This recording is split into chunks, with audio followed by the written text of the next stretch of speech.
So today I'm going to speak to all 17 of my subscribers. Today is going to be Q&A day.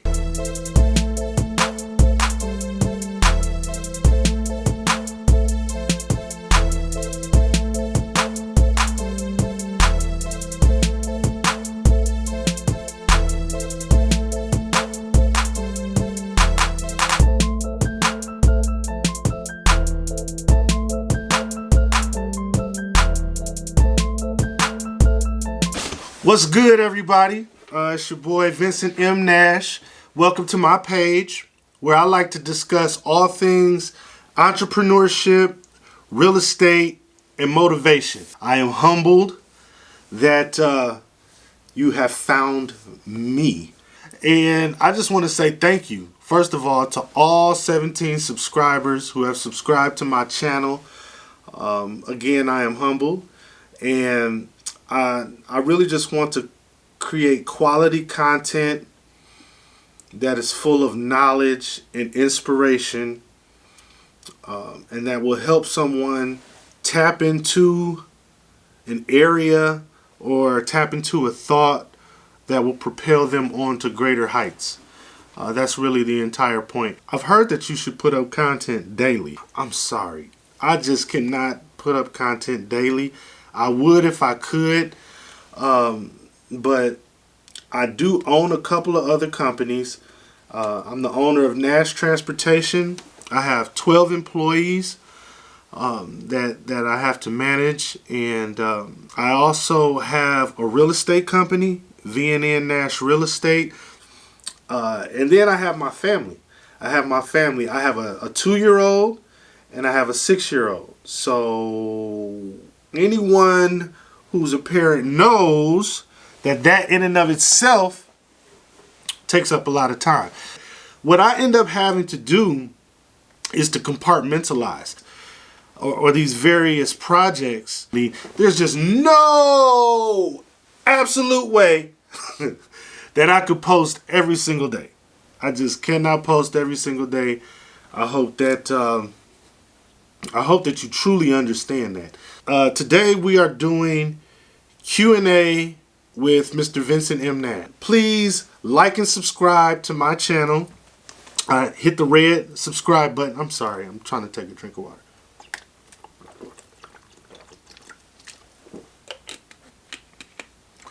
Okay, sorry. Anyway, like and subscribe to my channel, and so you can receive notifications anytime that I put up new content. I was trying to think of, okay, well, what kind of content should I put up? And it dawned on me that a couple of my subscribers have asked questions. I want to answer their questions. Who wants to ask a question and then not get answered for weeks at a time? So I'm going to be answering some of my subscribers' questions that they have wrote to me. So I just want to read the questions, take it for what it is, and shoot off my answers. And again, hit the like and subscribe button down below so you can receive notifications anytime Mr. Vincent M. Nash is putting up new content. The first question that we have is from Mark Nash, who, I'm going to give a disclaimer, happens to be my cousin. Shout out to Mark Nash. My little cousin is doing his thing. He has a beautiful family, beautiful sons, and he's just really doing his thing. I'm so proud of him for upholding the Nash name and legacy. So I'm going to read off your question, and then I'm going to give you my response, as if you are sitting right across from me. And that's how I'm envisioning this whole segment. I came in and I said, okay, we're going to envision that all 17 subscribers are sitting in front of you. But I'm trying to stare at the camera. So even though in my mind it's like I got 17 subscribers, I have to remind myself not to look like I'm looking at 17 subscribers. Not only do I not have 17 subscribers here, but I need to focus on the camera. Anyway, all right. So my cousin Mark Nash, he wrote, "Can you talk about the importance of a strong team and with real estate. I also own multiple properties, but can you talk about taxes, property values, the upkeep, and how easy it is to buy and own? Okay, I am a non-emergency medical transportation provider, but I am highly interested and have a passion in real estate. Now I'm going to break this up into segments. Okay, can you talk about the importance of a strong team? So let's stop right there. Having a strong team is everything. Everything. Greatness is not achieved alone. I can take any number of my ventures and let's start with transportation. My transportation company is successful because I have awesome employees. I have great drivers. I've been in business 6 years. The majority of my drivers, maybe like 10 out of 12 of them, have been with me 4 years or more. Think about that. That means that they see enough value in my organization to stay on my team, and I see enough value in them as an employee to keep them on my team. So I have gone through great lengths to show respect and to nurture that relationship. In return, I have an awesome driving sales force that keeps me going, keeps my clients happy, and it makes Nash Transportation what it is. So that's my drivers. I have a maintenance team. Shout out to Speedy Brakes in Milwaukee, as well as Cut Loose Auto. I have built great relationships with these guys. Whenever I need a repair, I know that I can go to them. I know that they will fix it with urgency. I know that they will give me the best price possible. And because of the relationship that I have with them and the quality of work that they do, I can get my vans repaired and back on the road quick as possible. In addition to that, I have my insurance team and I have my broker team. I have relationships that I have built with my private pay clientele. And this is all a part of my team. At the end of the day, when you start a business, you want to bring in revenue. But in order to bring in revenue, you have to have a solid team. Teamwork makes the dream work. And that is true. You cannot go on it alone. And a lot of times when you first get started, one of the most difficult things for an entrepreneur to do is to delegate. If you want to grow, if you want to reach other levels, then you will need to learn how to bring in talent that you can delegate.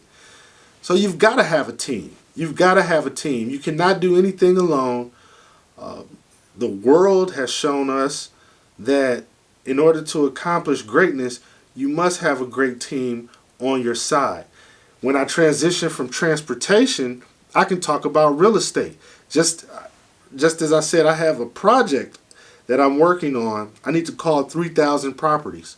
Well, my realtor, who I've been working with since I kind of started, got those for me. He has access to tax foreclosures. He has access to properties that have already been scoped out by private lenders and investors that they want to buy. He has access to properties in various locales within the city. So he's given me a burning hot list of about 3,000 potential clients that I can call on to see if they want to sell their property. Now, what I could have done is gone out there, rode up and down the street. They call it driving for dollars. Up and down the street, collecting this information, going on websites, collecting this information. But I've got somebody on my team who was able to provide me. Now, in the case, let's say I do find one and they want to sell a property. I've got a lender and investors that I have already been working with, and I consider them to be on my team. So if a hot lead does come up, somebody's ready to sell, if it's not something that I can partake in, I have a number of people who I have worked with who can. So having a team is essential. It's vital. It is everything when it comes to being successful. There's no way that you can do all of this on your own. So you've got to have a team. You've got to have a strong team. And that even goes, okay, transportation, real estate. Let's talk about your personal life. My team is my wife, my children, my mom, my dad. These are the people that provide me the emotional support that I need outside of my professional ventures. Imagine if I was all alone and I had to deal with it all on my own. All of the heartache, all of the pressures, all of the negativity that can come your way when you're trying to shoot off on a path to a greater place. Because there's a saying, if you ain't got no haters, you ain't popping. And that's unfortunately the truth. If you ain't got no haters, you're not popping. If you don't have somebody shooting negativity at you, then you probably aren't out there making it happen. But when it does, it's nice to have a team of people who can remind you, don't even sweat it. Don't even sweat it. Just keep doing what you're doing. So that's the importance of having a strong team. You got to have a strong team, Mark. You got to have a strong team, Mark. You got to get out there. You're talking about with the real estate too. Develop your team. On the real estate side, get you a realtor. Get you a group of private lenders. Get you some mortgage people on your team. Go to some of the real estate events that are in your area and in your side of town. You have to get acclimated, and you gotta start to know others that can help you get to where you need to go. He also says, my cousin says, I also own multiple properties. Shout out to you, Mark. Congratulations, my man. But can you talk about taxes, property values, the upkeep, and how easy it is to buy and own? That's the great thing about real estate. Real estate, the investments that you make into the roof or into the renovation, that can be written off. And so that can be a great tax benefit to you. As far as property taxes and the things that come along with it, those are things that you're going to have to pay. But I'm going to assume that you're talking about the ability to write off the taxes, which is exactly what you can do. I have a situation where I have multiple companies. So I have my Nash Transportation, but then I have V&N Nash Real Estate. So I obviously have income from Nash Transportation, but I can actually offset some of my total income through the losses of the renovations on my investment property. Okay, so real estate is a great means for I don't want to say manipulating, but massaging your taxes to account for the activities in your life. Does that work? Property values. Property value, what I'm going to say there is, as an investor, when I buy property, it is imperative to me to buy property undervalued. I think that if you are a real estate investor, you should have this mantra in your mind. I am a real estate investor and I am looking for a deal. I'll say that again. I am a real estate investor and I am looking for a deal. So if the house and the market in that area is saying 100, hopefully you can get it for 30 to 40. As you get more into your real estate investing, Mark, you owning your home and already having property, I'm sure you already understand tapping into that equity. That's what you want to do. You want to be able to tap into that equity. I have a home that I just bought not too long ago. I end up paying about $49 for it, and all I did was slap some paint on it, and it was appraised at $85. All I did was slap some paint on it. It was appraised at $85. I already got about 50% equity in that house. So what I was able to do was put a tenant in there. 6 months later, refinance the house.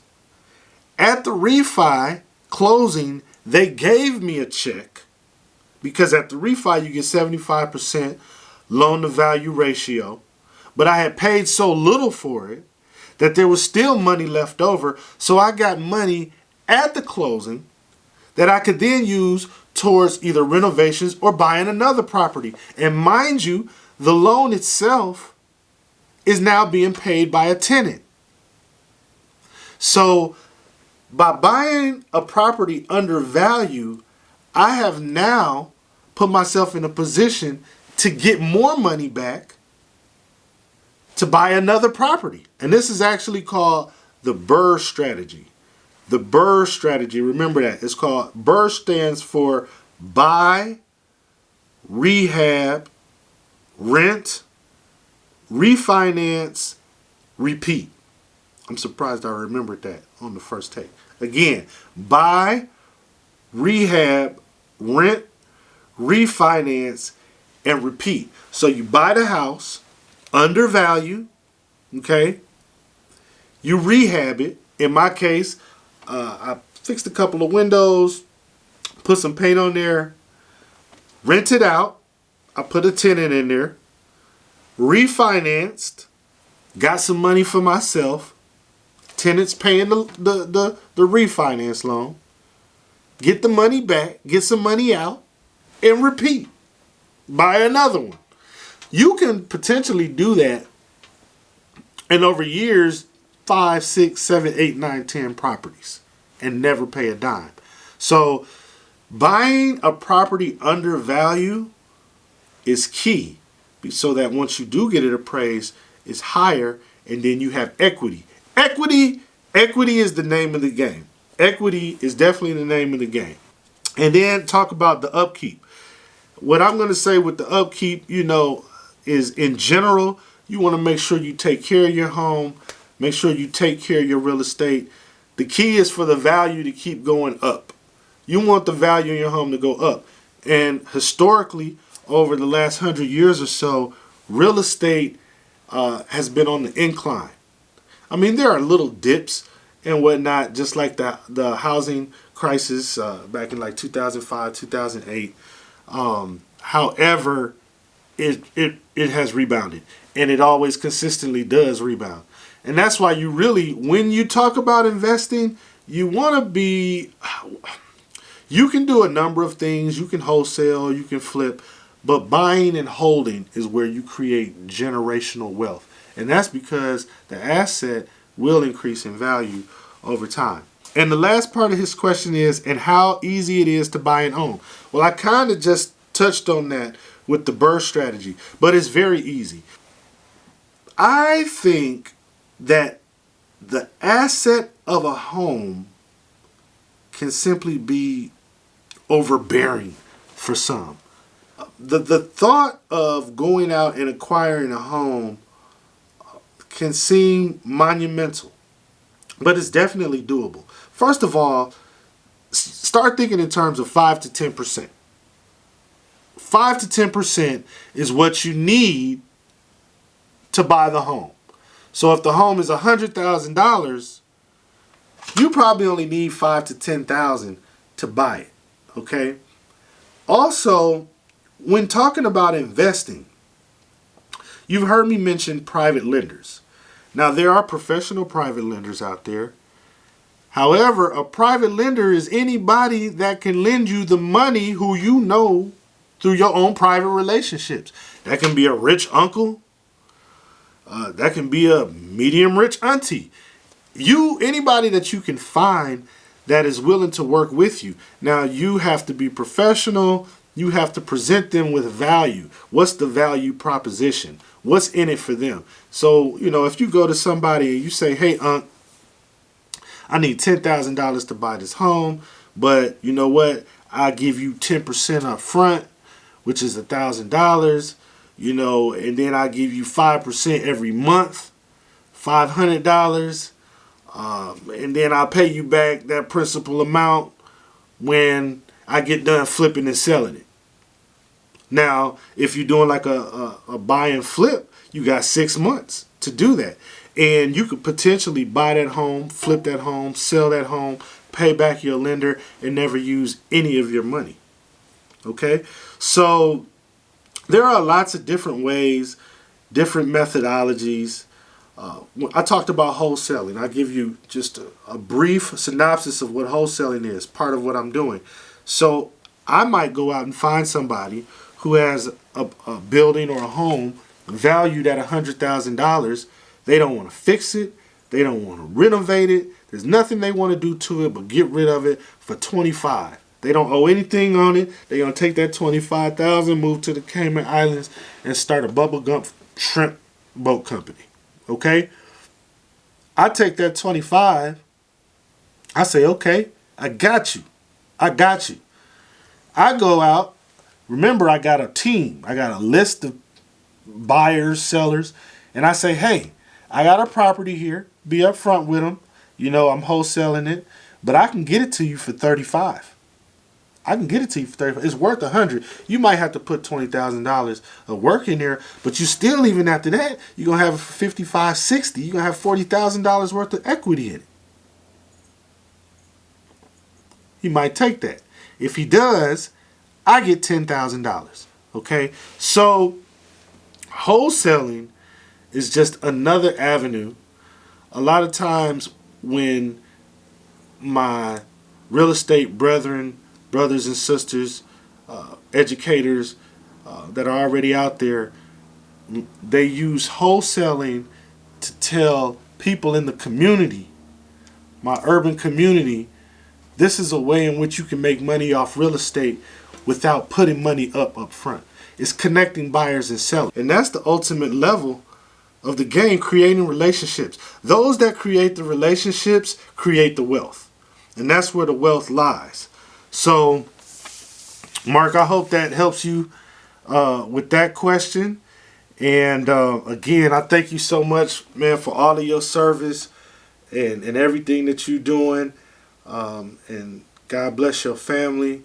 I love you, cuz. Keep doing your thing. And we're going to go on to question 2.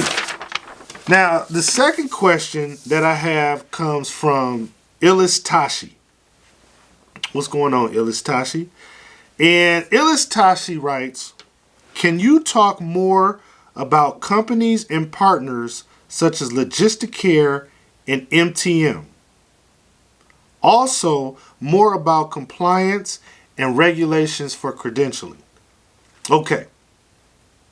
So, let me help you to understand exactly what MTM and Logisticare are. All right. So, in the national budget, okay, there's a line item for Medicare and Medicaid. And it's a huge line item. It's probably about the second largest line item in our national budget. It's not second or third. Probably the national defense is probably the first. But so each state in the United States of America is allocated Medicaid, Medicare dollars to service the population that lives in that state that uses Medicare and Medicaid. This can be siphoned out into medical services, prescription services, healthcare services, and one of them is i.e. transportation services. So each state has a certain amount of Medicaid and Medicare dollars that they get to use for the population that is enrolled in the Medicaid program. However, many states want to have nothing to do with the management and the execution of that. They don't want to hire payroll and employees to manage it. They don't want to manage care managers. They don't want to enroll clientele. They don't want to service transportation. They don't want to deal with the overhead. They don't want to deal with the liabilities. They don't want to deal with any of that. The state does not want to deal with any of that. So they have a certain amount that comes to them for the services from the state, from the national budget, but they don't want to deal with it. That might be a $10 million figure. So let's say Wisconsin gets, we're going to just, and I don't know that this is the figure. I'm just taking this figure, okay? But let's say Wisconsin gets $10 million for Medicaid. What they do is they'll go out and bid those services to a Medicaid broker, i.e. Logisticare or MTM. So they'll say, MTM, this is our population, this is how many, this is what we got to do, this is where they've got to do it. Can you make it happen? And MTM will come in and they're going to say what? We can do that $10 million job. Well, they're going to tell the state we can do it for $10 million. So they're going to say, yeah, we can do that. But they're actually going to do it for what? They're going to budget with internally to do it for $6 million. Because they want to, obviously they need what they're going to say is profit for them to do their business. So that's what an MTM or a Logisticare is. They are a Medicaid broker who comes into an area, executes and manages the Medicaid services and clientele for the state. And obviously they're going to siphon off a part of that budget to keep internally. That's what Logisticare and MTM are. And a lot of these companies are national companies. So you'll find them in multiple areas. Here we have MTM now. And MTM came after Logisticare. Both don't really have very good track records as far as customer service, but that's a whole nother, I'll do a whole nother video about that and why inferior service is simply tied to this particular industry. And a lot of it has to do with the fact that you bring in the brokers who are then conducting this service at a reduced budget so that they can also keep money. That's what they are. All right? I personally don't deal with MTM or Logisticare. If you Google them, you will probably find horror stories all around the nation. Okay? I'm not going to disparage them, nor am I going to negatively put them in a negative light for the purposes of this video. I choose not to deal with them for one main reason. So I heard a story, and the story went something like this. MTM came in, sat down with a potential service provider, and says, "We love the entrepreneur in you. We see it. You can help us to grow in your market.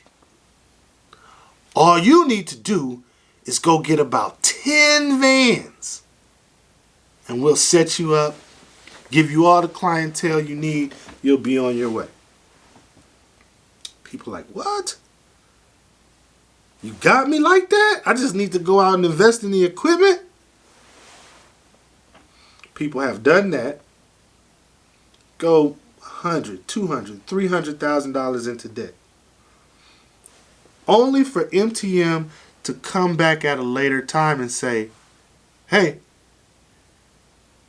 we have a new client that has agreed to do the same job for 75 cents less. We're going to need you to match that rate." They were like, "Oh, hell no. Match that rate?" First of all, you got to understand the government, Medicaid, Tashi, they're going to pay you the least amount that you would get from any client. The government is trying to figure out how to get you to do this service at the absolute lowest rate that they can give you. But then to have your broker come and tell you, we want you to match this client's rate because they offer 50% less? No. Well, in return, MTM has taken those clients away. I feel like this is blasphemous. This is America, the land of the free market enterprise. And that is not a free market enterprise. And that just really turned me off. The thought and the idea that so callously a broker could take away, think about the dedication, the passion, the effort that you've put into building those relationships, giving good customer service, and then just to have it all taken away. It completely destroys the relationship. And the company, the broker, I work with a few different brokers. I'm not going to mention them all, but one in which, in this area, is called My Choice Family Care. And the reason they call it My Choice Family Care is because as long as the client likes the service that you provide, they try to keep you together. They try to keep you together. To me, in my area, this is the closest thing to a free market enterprise. So a lot of the effort and a lot of the work that I have put into building up these relationships with my clients, they are protected because this particular broker believes in and supports the relationships that are built from the provider to the client. And I really appreciate that. I appreciate that. That shows respect for the service that I provide. And that's a relationship that I can be all in on. And that's why I deal with My Choice Family Care in addition to others. So what I would say to you, Tashi, is, research the brokers, Google them, ask people about them, and just see if it's a relationship that you can find sustainable. And just let me say this to that point.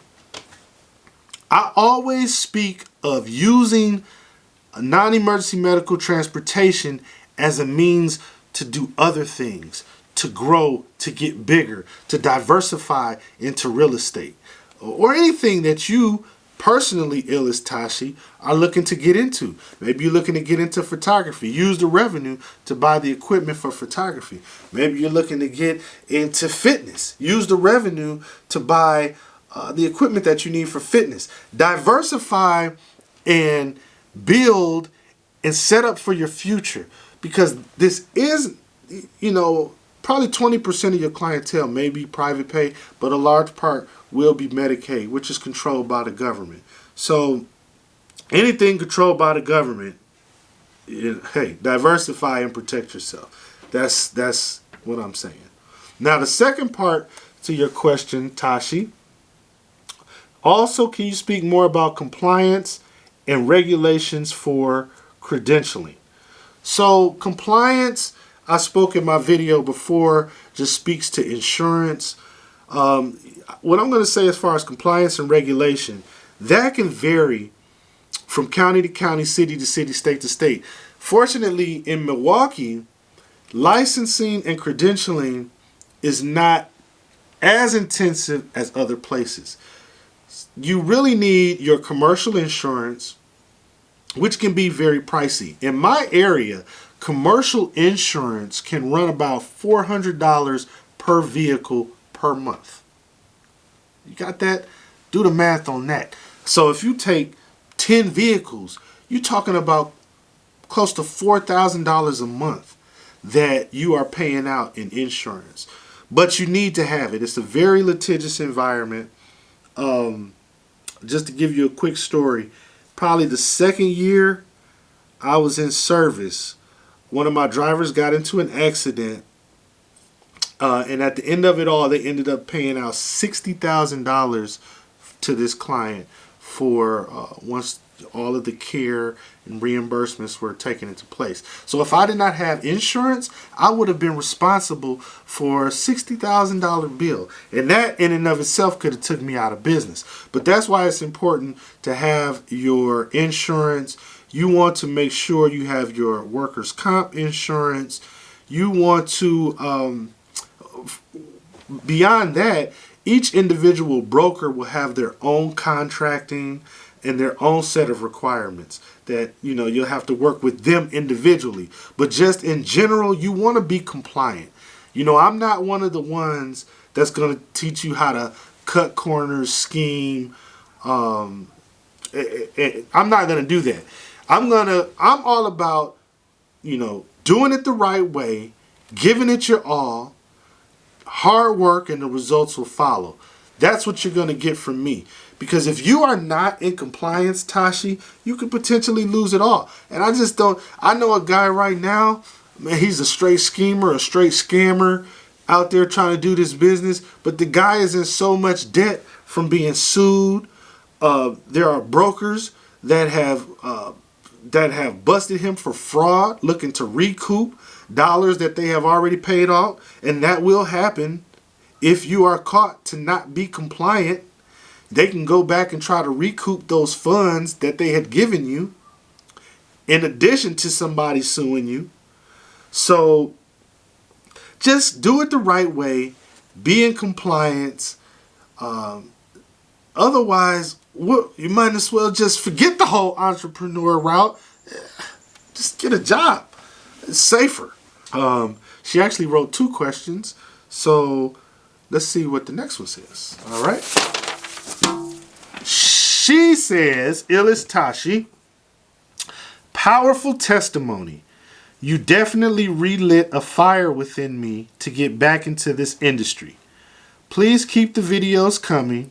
And in fact, are you willing to be a mentor? I will pay for your knowledge and leadership. Truly, your business is 3 minutes away from my home. I see your fleet daily. It's inspirational, and I'm naturally aware of your dedication and discipline. I need like-minded individuals in my corner. I'll definitely subscribe. Thank you so much for writing that, Tashi. I really appreciate it. This YouTube venture is really a foundation for me to build what I want to be a consulting and a teaching career down the line. I thank you so much for writing those kind and encouraging words. I'm glad that I relit a fire within you to either one, look into the NEMT industry, or just relit a fire to look into avenues for you to reach your dreams and to reach your potential. I will keep the videos coming. And as I kind of said before, there's so much going on in my life. I've got my transportation company. I've got 12 employees that I have to manage and make sure that they're taken care of. I've got my real estate venture. I've got like 3,000 properties that I have to get through to see if any are looking to sell. And then I've got my family and the number of things that a 2 and a 6-year-old can take you through. So because of that, my time is somewhat limited as far as personal one-on-one mentoring. But hopefully through these videos, you will receive a lot of the messages that I would have given you anyway. So I really hope that you continue to join in the discussion. I'm going to continue to try to give you quality content. Keep coming with those questions. That helps. And hopefully through that, we can have that connection and we can grow that relationship. I really wish you the best in all that you're doing. And I hope wish you the most success. There's this saying that I heard. It said, the greatest loss mankind has had is the difference between where we are and our potential. The difference between where we are and our potential. And I just want to leave you with this thought today. I in my past, I had started this record label, but I used to get so mad when people would call me a rapper. I'm like, I'm not a rapper. I'm not a rapper. And they were like, dude, you are a rapper. You rapping on these beats, you flowing too. You a rapper. I'm like, I'm not a rapper. And the reason I used to say that is because, I used to look to the P. Diddy's, the Dr. Dre's, Irv Gotti's, Jay Prince.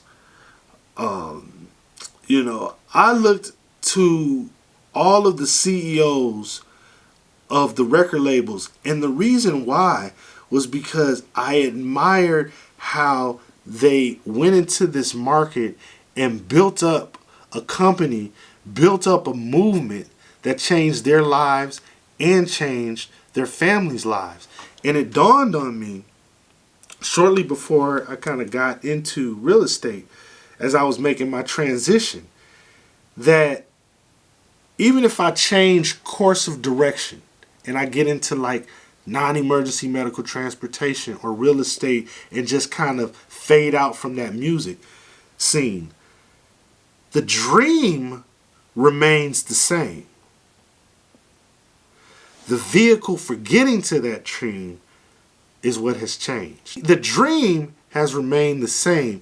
The vehicle for getting to that dream is what has changed. My true dream in life was not to be a rapper or to be a part of the rap scene, but to be financially free and to live the life that I have always dreamed, to go the places that I want to go, to share experiences with my children that I wanted to share. And I am on that path. These new avenues, non-emergency medical transportation and real estate, have placed me on that path. Literally. Guess what I did for Christmas last Christmas? I wish I could have vlogged it. But I took my entire family to Disney World. I took my mom, I took my dad, I took my wife, I took my kids, my 18-year-olds, my 2 and my 6. And we went for about a week. Stayed at Kidani Village, went to all the parks, and just had a ball. Had a blast. And created lifelong memories. Lifelong memories that will enhance and that will grow like a seed in my children and help them to become the greatest individuals that they can come. Work-life balance. Work-life balance. And these entrepreneurial ventures allow that experience to happen. The dream never changed, but the vehicle to get there did. You see? And that's what this channel is all about. I thank you so much for tuning in today. I'm pleased that I was able to go over some questions and answers. Hopefully you got a lot of knowledge out of that. I'm going to cook up some more content for next week. But until then, like I always say, God bless. Thank you. And if you like what you've heard, subscribe. Have a great day. I'm out.